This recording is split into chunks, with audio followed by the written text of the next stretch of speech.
Welcome to the new Camtasia Studio. We encourage you to watch and play with this Getting Started project video to learn some of the most important concepts of using the editor.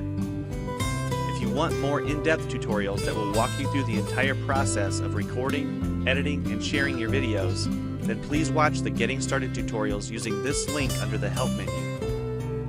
The editor is divided up into three main areas: the clip bin, the timeline, and the canvas. The canvas is where you see your video during playback and can move, resize, and reposition all media however you want. The timeline is where you assemble and edit your video. At the top of the timeline, tick marks represent time in terms of minutes and seconds. When building a video, you'll work in a horizontal manner, beginning from the left and moving sequentially through time toward the right. The tracks are layered on top of each other, so media you add on higher tracks is viewed on top of media on lower tracks in the canvas. For example, this callout is placed on top of the video track on the timeline, and therefore is on top of the screen video on the canvas. If I drag the video track on top of the callout on the timeline, the callout is now hidden behind the video on the canvas. Use the zoom slider to magnify the view of the timeline. This is very helpful when making precise cuts and selections, like removing ums in your audio. New media can be dragged and dropped on an existing track, or a new track is automatically created when media is dropped at this location at the top of the timeline. To change the position of a clip on the timeline, just drag it. To change the duration of a clip, drag the edges in either direction. An important part of the timeline is the playhead. To view your video, click play.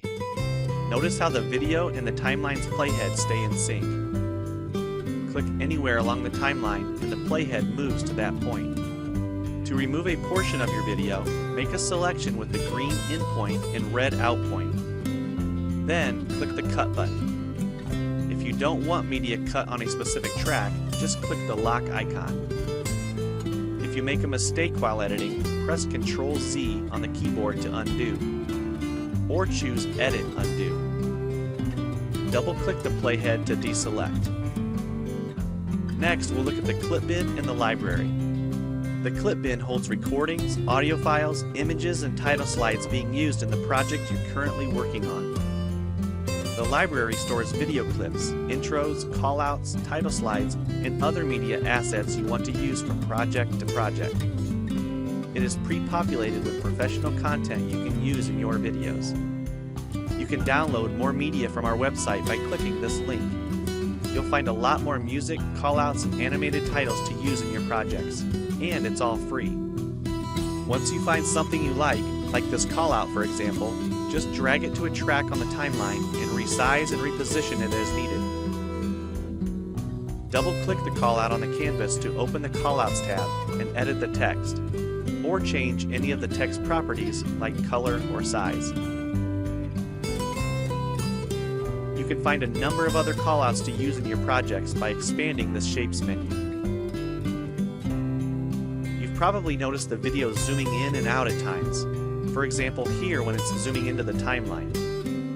To learn more about adding and customizing zoom and pan animations to your video, check out the other Getting Started tutorials on our website.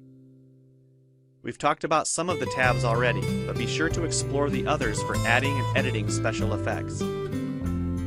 If they don't all show up as tabs, click on the More tab to explore others, like the speech-to-text capabilities and captions, and the improved quizzing. Also, transitions can now be dragged directly to the timeline and added on top of clips. So we've shown a few ways you can navigate and edit your video. But how do you get content into your video? To make a new screen recording, click the Record the Screen button. If you already have an audio or video recording you'd like to use, click the Import Media button. When you're done with your video project, you'll need to click the Produce and Share button to create a shareable video. Expand this menu to see a variety of presets. We have a new video player that plays back your MP4 video and includes other interactive features like table of contents, closed captions, quizzes, and even hotspots. These features are available when hosting your video on TechSmithScreencast.com or the video and player on your own web server. This player provides playback on multiple devices with just one video, whether it's a phone, tablet, laptop, or desktop computer. Well, it's time for you to try Camtasia Studio for yourself using the content on the timeline, or better yet, create your own. We have lots of free tutorials on our website, and I recommend you begin with the Getting Started series. Also, the help file inside Camtasia Studio tells you how to use each of the Camtasia Studio features and applications. One last thing, if you ever want to open this Getting Started project again to view or practice with, use this link here. Thanks for watching, and we hope you enjoy Camtasia Studio.